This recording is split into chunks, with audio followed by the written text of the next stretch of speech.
Toda a igreja novamente, Pai do Senhor. Amém. Efésios capítulo 2, versos de 1 a 8. E vos vivificou, estando vós mortos em ofensas e pecados, em que noutro tempo andastes segundo o curso deste mundo, sendo o príncipe das potestades do ar, do Espírito, que agora operam nos filhos da desobediência, entre os quais todos nós também antes andávamos nos desejos da nossa carne, fazendo a vontade da carne e dos pensamentos, e éramos por natureza filhos da ira, como os outros também. Mas Deus, que é riquíssimo em misericórdia, pelo seu muito amor com que nos amou, estando nós ainda mortos em nossas ofensas, nos vivificou juntamente com Cristo. Pela graça sois salvos. E nos ressuscitou juntamente com Ele, e nos fez assentar nos lugares celestiais, em Cristo Jesus, para mostrar nos séculos vindouros as abundantes riquezas da sua graça, pela sua benignidade para conosco, em Cristo Jesus. Porque pela graça sois salvos, por meio da fé. Isto não vem de vós, é dom de Deus. Esse capítulo começa falando sobre o quanto nós não merecemos a salvação. Como diz lá em Romanos, todos pecamos e fomos destituídos da glória de Deus. Nós até podemos ser pessoas decentes, podemos ser pessoas gentis, educadas, que não tratam os outros mal, mas ainda assim, aqui diz que éramos filhos da ira. C.S. Lewis uma vez disse o seguinte: todas as nossas atividades naturais serão aceitas se forem oferecidas a Deus, mesmo a mais humilde delas, e todas elas, mesmo as mais nobres, serão pecaminosas se não forem dedicadas a Deus. Ser um cristão significa perdoar o indesculpável, porque Deus perdoou o indesculpável em você. E essa frase dele é completamente bíblica. A Bíblia nos diz que nós devemos fazer tudo para a glória de Deus. E é literalmente tudo. No seu trabalho, na sua escola, cada respirar seu, tudo deve ser para a glória de Deus. Mas nós estamos fazendo isso? Eu não estou. Eu busco. Todos nós aqui imagino que buscamos. Mas nós não conseguimos. Nem sempre estamos fazendo as coisas para a glória de Deus. Podemos até fazer coisas boas, mas frequentemente não pensamos nisso. Olha, isso que eu vou fazer, eu vou dedicar a Deus. Eu vou fazer isso para Deus. Eu vou trabalhar hoje para Deus, não para o meu patrão, mas para Deus. Eu vou estudar para Deus. Eu vou fazer tudo para a glória de Deus. Frequentemente nos esquecemos disso. E quando nós não fazemos algo para a glória de Deus, estamos glorificando outra pessoa no mundo. Frequentemente nós mesmos. Um exemplo disso é que é muito fácil nós, por exemplo, fazermos alguma doação para uma instituição de caridade e pensarmos: olha, eu sou uma boa pessoa, eu doei para alguém, eu peguei algo meu, então eu doei para ajudar outras pessoas. Mesmo que nós não falemos isso aos outros, ou não gloriemos aos outros, estamos gloriando a nós mesmos por isso. Ou seja, mesmo atitudes boas, como uma doação, ou quem sabe algo ainda maior, como participar de algum projeto social.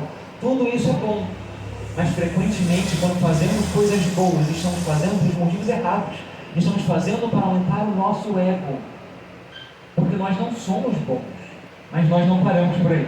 Bom seria se falar sempre por aí: olha, eu faço certo, mas acaba não sendo de coração perfeito. Não. Nós vamos além, nós fazemos pior. Nós fazemos coisas claramente erradas, coisas que sabemos que são erradas e fazemos mesmo assim. Quem de nós nunca mentiu, ou nunca odiou alguém, ou não soltou um palavrão? Às vezes nós achamos que as pessoas realmente erradas são os criminosos, os bandidos, os corruptos, os assassinos. Mas não, a lei vale para todos. Cada vez que fazemos uma coisa de errado, estamos quebrando a lei de Deus. E a Bíblia diz que aquele que tropeça em um ponto da lei tornou-se culpado de todos, porque Deus não aceita menos que perfeição no seu reino. E nós não somos perfeitos. Nós falhamos constantemente. E não é falhar de: olha, eu acabei caindo. Muitas das vezes nós cometemos pecados porque queremos, não porque sem querer fazemos algo, mas pensamos: olha, até que vale a pena, não é algo tão ruim assim, vamos lá e fazemos. Mas nós acabamos pensando que as pessoas realmente ruins são aqueles que cometem crimes, como se a nossa definição de certo e errado fosse a lei dos homens, e não a lei de Deus. Mas cada um deve se examinar a si mesmo, a Bíblia diz isso. Mas sabemos de uma coisa, que se nós examinarmos a nós mesmos, vamos conhecer pessoas horríveis. Nós. Existe uma frase que diz o seguinte: se o pior pecador que você conhece não é você mesmo que tem algo de errado. Porque nós podemos saber de pessoas que fazem coisas muito ruins, mas nós não sabemos o interior delas, então nós não sabemos quão ruins elas são.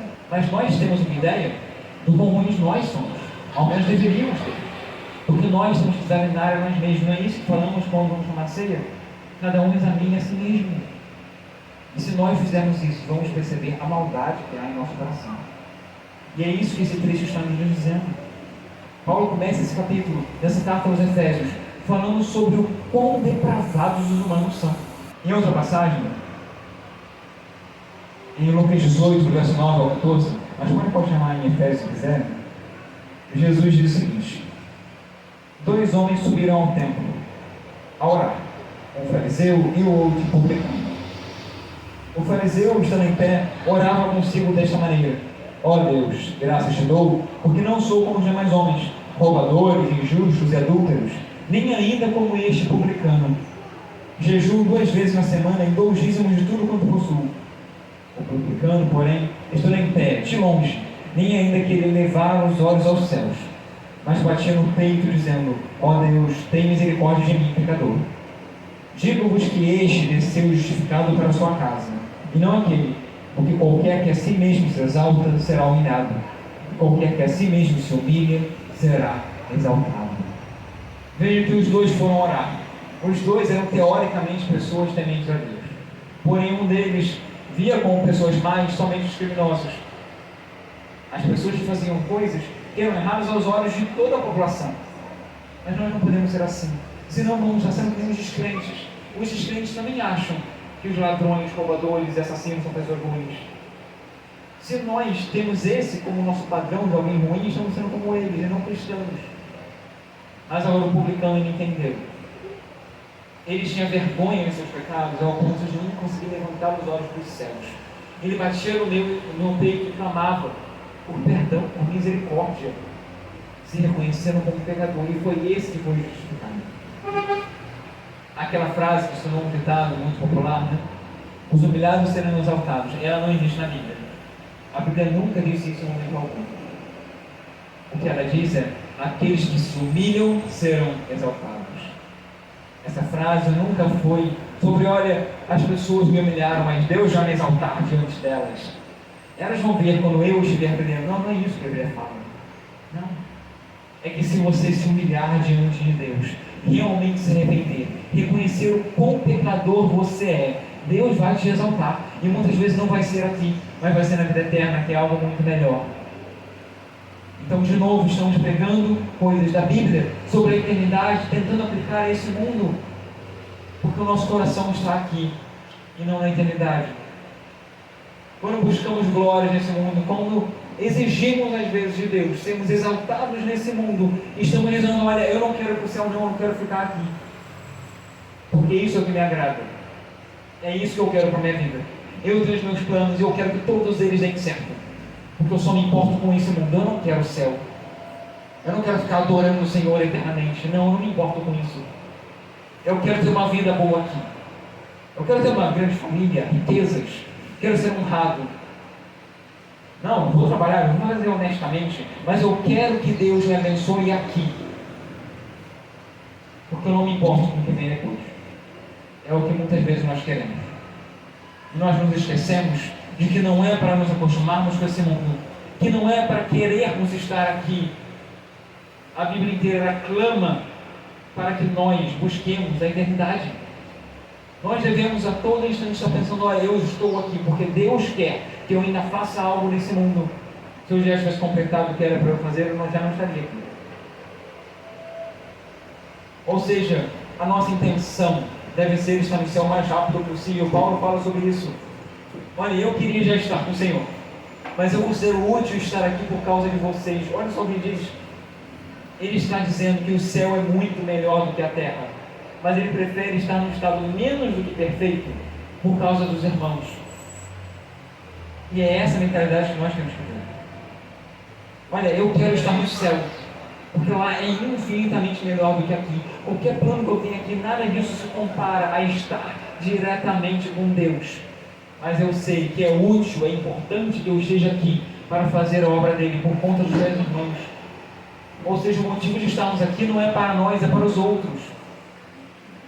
Deus está muito mais próximo do pecador arrependido do que aquele que acha que é santo. Nós devemos buscar a santidade, devemos buscar a perfeição, mas também saber que ainda não a alcançamos. Paulo também fala sobre isso. Não é julgo que já haja alcançado. A ideia é prosseguirmos para a perfeição, mas nós ainda não somos assim. Mas às vezes nós achamos, olha, eu não sou perfeito, mas ao menos eu sou melhor do que as pessoas que eu vejo na TV cometendo crimes. Então está tudo bem. Se eu não sou como eles, então está tudo bem. Porque eu sou melhor do que eles. Eu nunca fui preso. Mas não é assim que Deus vê. Aquele que tropeça em um ponto da lei se torna culpado de todos. Por que Jesus comia com os pecadores? Ensinando a comer sozinho. As pessoas que acusavam Jesus de comer com os pecadores não reconheciam que elas também eram. E tanto quanto aqueles com quem Jesus estava sentado. Eram pecados diferentes, mas eram pecados mesmo assim. Por isso que ele disse: não são os que têm saúde que precisam de médico, mas sim os doentes. Eu não vim chamar justos, mas pecadores ao arrependimento. Ele não estava falando que aqueles homens não precisavam dele. Ele estava dizendo: olha, todo mundo precisa. Mas se vocês acham que são tão santos a ponto de não precisarem de mim, tudo bem. Tentem alcançar o céu por conta própria. Tentem chegar no céu sendo boas pessoas. Podem lá. Enquanto esses aqui, eu curo eles. Essa era a diferença daqueles que estavam com Jesus e daqueles que acusavam Jesus de estar junto de pecadores. É porque aqueles se achavam justos demais. Mas a Bíblia diz que ele olha para a terra e não vê um injusto sequer. Paulo aqui na sua carta aos Efésios, ele diz que andava no segundo curso desse mundo, segundo o espírito da potestade do ar, do espírito que agora atua nos filhos da desobediência. Isso é outra forma de falar que fazíamos tudo que os demônios queriam que fizessem. Enquanto Deus quer que todos sejam salvos, o diabo quer que todos sejam condenados. Então, quando seguimos esse mundo, quando fazemos a vontade da nossa carne, estamos fazendo exatamente o que ele quer. Estamos cumprindo o plano do diabo para nossas vidas e não o de Deus. Mas nós estávamos assim. Isso vale para cada um de nós.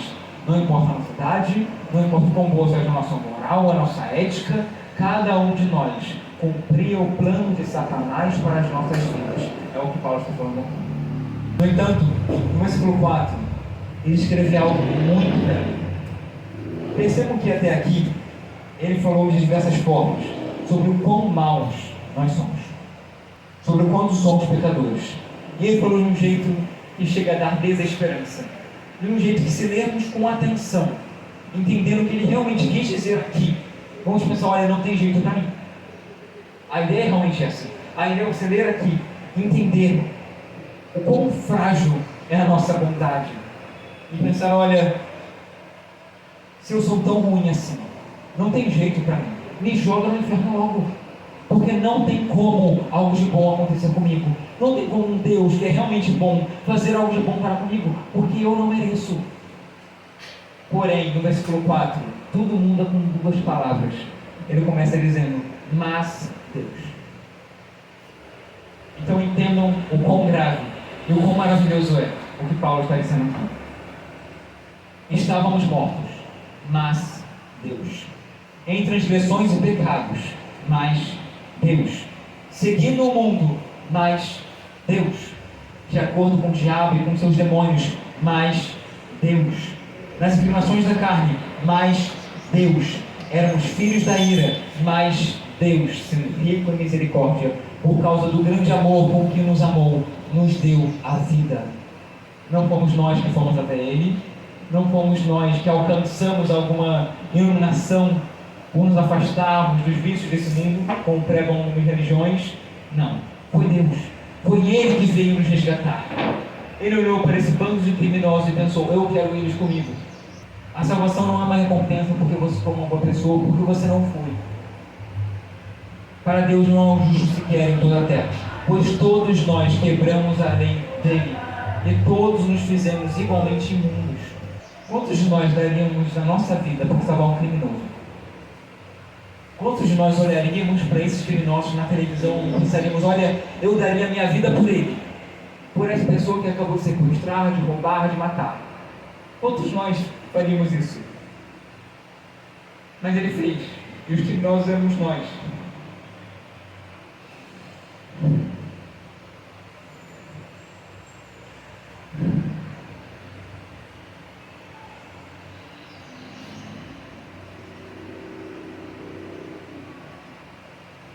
Ele perdoou o imperdoável em nós e continua fazendo todas as vezes que nos arrependemos. Porque não é como se nós tivéssemos feito isso uma vez e ele perdoou. Não. Nós continuamos fazendo todos os dias. Nós pedimos perdão, falamos que não iremos mais fazer isso, continuamos fazendo o tempo inteiro. E ele continua nos perdoando. Não é à toa que no Antigo Testamento ele chamou o povo dele, Israel, de uma prostituta. Mas mesmo assim ele foi atrás do seu povo e o resgatou. Da mesma forma ele faz conosco todos os dias.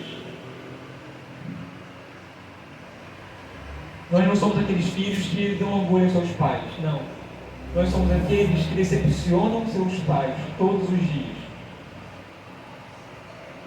E todos os dias, se nós nos arrependermos, ele vai até nós e nos traz de volta.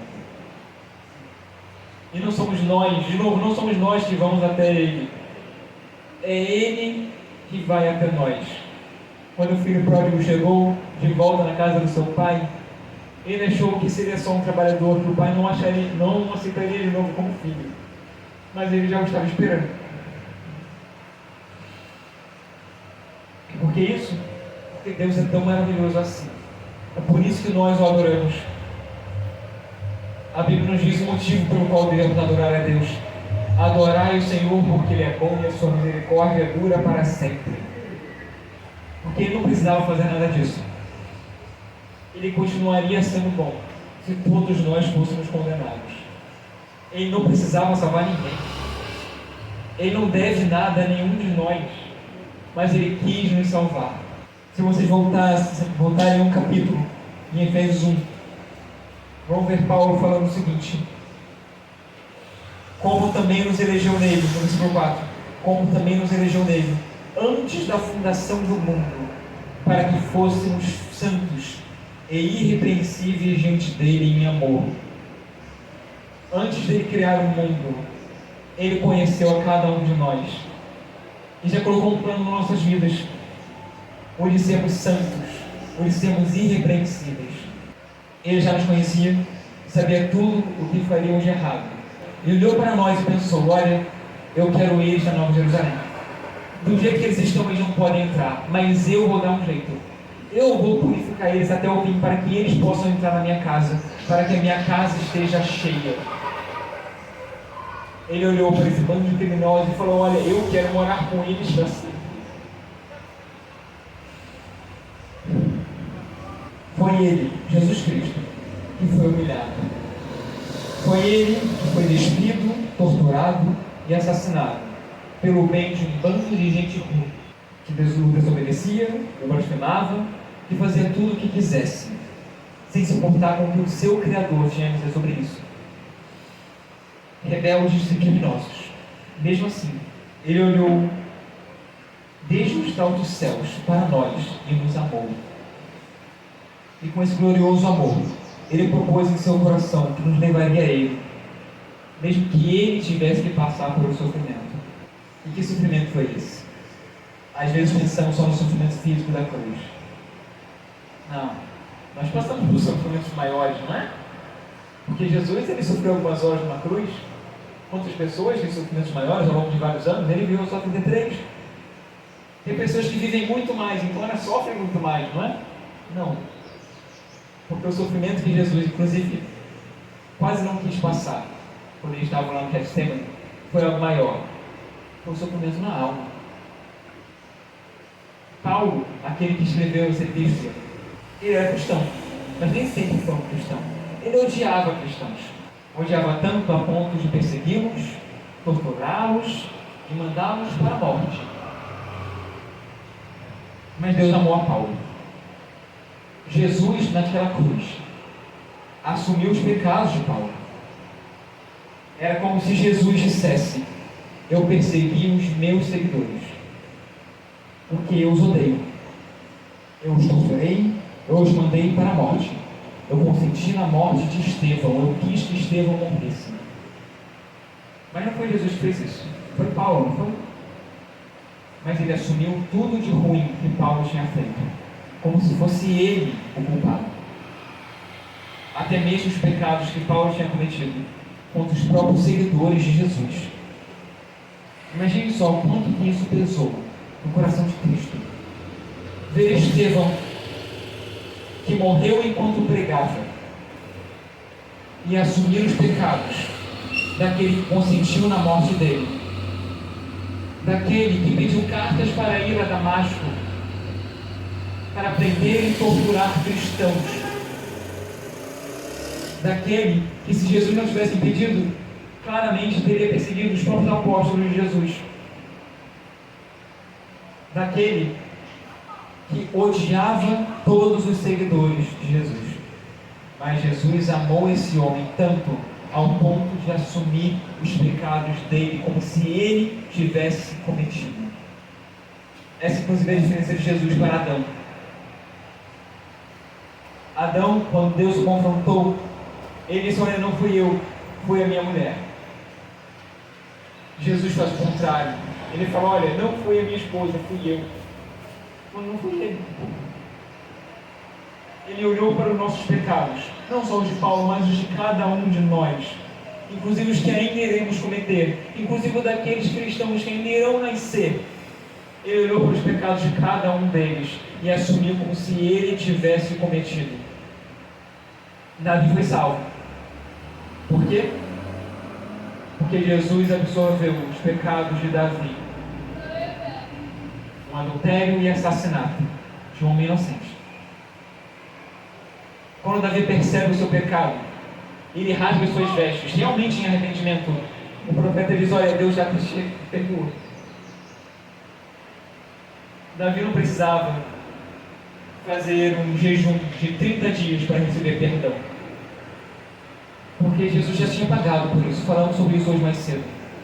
O perdão de Jesus é tão maravilhoso que atingiu até mesmo aqueles que vieram antes da encarnação de Cristo. Então imagine só como foi para Cristo assumir todos esses pecados, dizer que foi tudo Ele que fez, para que então, quando Ele morresse, esses pecados também fossem apagados. Foi isso que Ele fez por cada um de nós.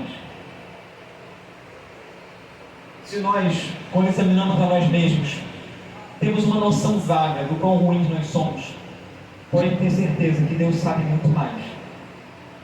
E mesmo assim, Ele escolheu nos salvar. E é por isso que nós o adoramos.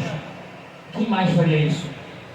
A Bíblia fala que é possível alguém dar a sua vida para um amigo, mas para um inimigo.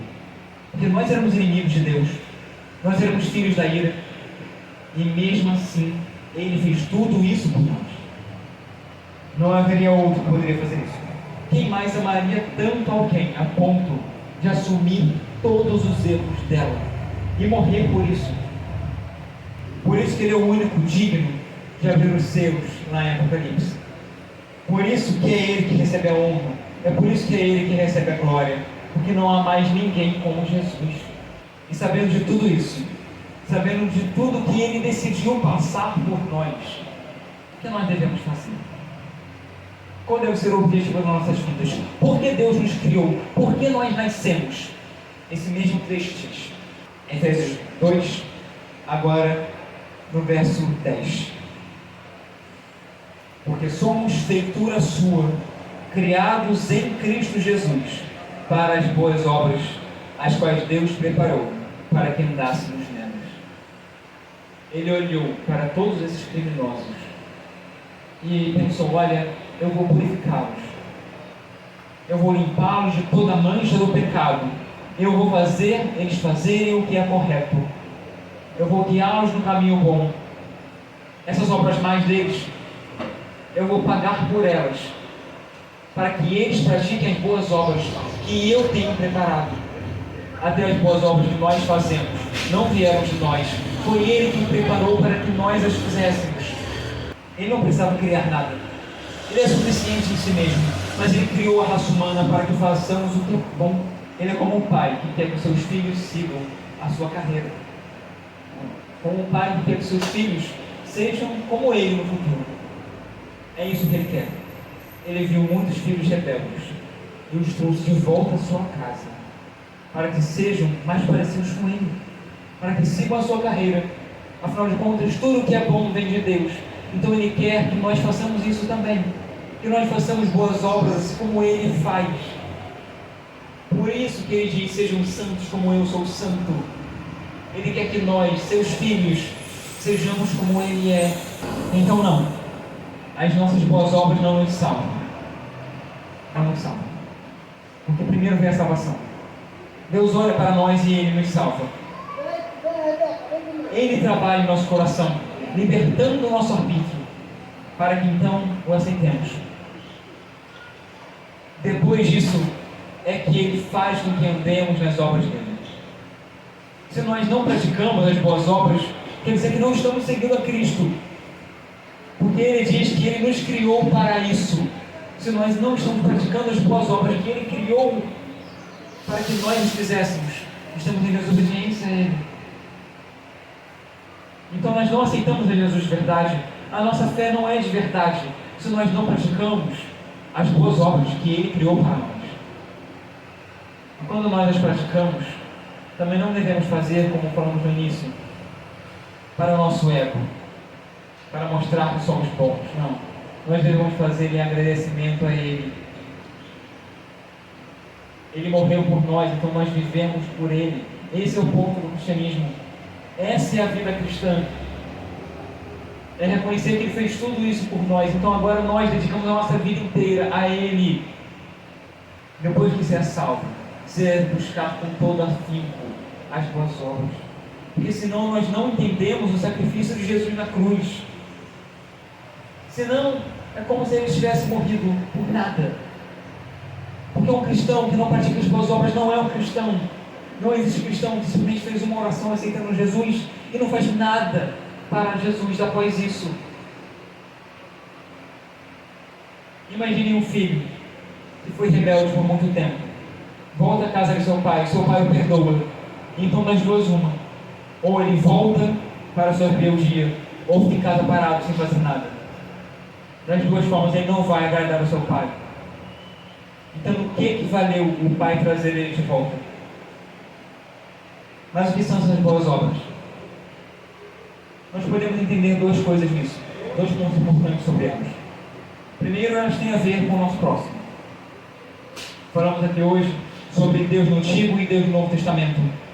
E muitas pessoas esquecem que a frase "ame ao próximo como a si mesmo" não veio no Novo. Na verdade, Jesus estava citando Levítico. Deus já falava sobre isso desde o princípio da sua lei: amar ao próximo como a si mesmo. Mas Jesus aumenta e fala o seguinte: amem ao próximo como eu amei a vocês. Da mesma forma que Ele nos amou e se entregou por nós, sendo que nós não merecemos nada a não ser a condenação, nós devemos amar o nosso próximo assim. O nosso próximo não quer dizer necessariamente ao nosso amigo, ou ao nosso vizinho, ou ao nosso familiar. É a qualquer pessoa que tenhamos contato. Qualquer um. Nós devemos ter esse amor por todos. Literalmente qualquer um. Ah não, mas ele não merece. Esse é o ponto, você também não. Como a frase que citamos no início: ser cristão é perdoar o indesculpável, porque Ele perdoou o indesculpável em nós. Nós éramos imperdoáveis e Ele pode todas as coisas, então resolveu perdoar a gente mesmo assim. Então nós também devemos fazer a mesma coisa. Mas perdoar é o básico. Parece difícil, né? Mas esse é o básico. Esse é o exigido de todo cristão. Nós não devemos só perdoar. Nós devemos fazer o bem a essas pessoas, inclusive aqueles que nos odeiam, que nos maltratam, que nos perseguem. Porque Jesus fez isso lá naquela cruz. Ele estava orando por aqueles que o matavam. Estevão fez a mesma coisa. Nós devemos ser assim. Falamos hoje mais cedo sobre Jó. Jó orou por aqueles que o estavam acusando dos mais diversos pecados, quando ele, na verdade, era inocente. Esses amigos, que sinceramente não eram bons amigos, estavam acusando Jó de muitas coisas. Se vocês forem dar uma olhada no texto, vocês vão ver que não eram coisas genéricas. Eles estavam imputando pecados em Jó. Eles não conseguiam imaginar como que alguém poderia sofrer não estando em pecado. Então eles começaram a inventar pecados para o seu próprio amigo. Mas Jó, no final, recebe a orientação de Deus de orar por eles. E ele faz. Jó faz. Jesus faz. Estevão faz. Paulo também faz. Quando ele fala para orar pelas autoridades, sendo que ele constantemente estava sendo preso por elas, correndo risco de morte, até que por fim ele foi morto. Aí em suas cartas ele fala para orar pelos governantes. Ele estava orando por aqueles que no futuro iriam o decapitar. Nós, imagino, não temos ninguém por aí que tenha poder e intenção de decapitar-nos.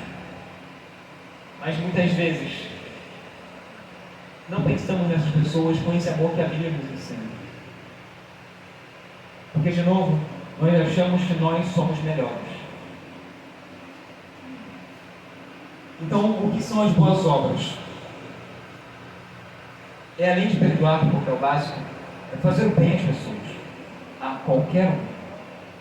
Pode ser alguém que você não conhece. Por isso que o trabalho social existe na igreja desde o início. Jesus falou muito disso, inclusive. O trabalho social ele é muito importante. Então, o trabalho social, a prática do amor, que é a caridade. Mas também as orações. E a vida de igreja. Quando alguém prega ou ensina, ou lava um banheiro na igreja, ela também está fazendo uma boa obra. Ela está cuidando do ambiente que os filhos de Deus irão se reunir. Evangelismos, pregações, orações, contribuições com a obra de Deus, seja do tipo que for, são boas obras. Então, se nós estamos parados na nossa vida como cristãos, se não ajudamos nem fora nem dentro da igreja, nós ainda não entendemos a gravidade do que Jesus fez por nós. Se nós trabalharmos apenas na igreja, estamos ignorando o mundo lá fora. Se trabalharmos só lá fora, nos esquecendo da igreja, não somos diferentes dos discentes que também praticam caridade, são filantropos. Nós devemos fazer ambos. Não é algo opcional para o cristão. Não é algo que, olha, essas pessoas aqui elas são muito boas, né? Elas fazem isso. Não. É algo que todos nós devemos fazer. A Bíblia diz que aquele que pode fazer o bem e não faz, já está pecando. Então não, nós não somos salvos pelas boas obras. Mas quem é salvo pratica as boas obras com afinco, com amor pelas almas, sobretudo por Deus. Então, finalizando, tudo deve ser feito para a glória dele. Quando trabalharmos, quando estudarmos, quando ajudarmos alguém, quando fizermos qualquer coisa, antes disso, dediquemos a Deus. Ele com certeza vai se alegrar muito disso. Como um pai se alegra de um filho obediente. Amém?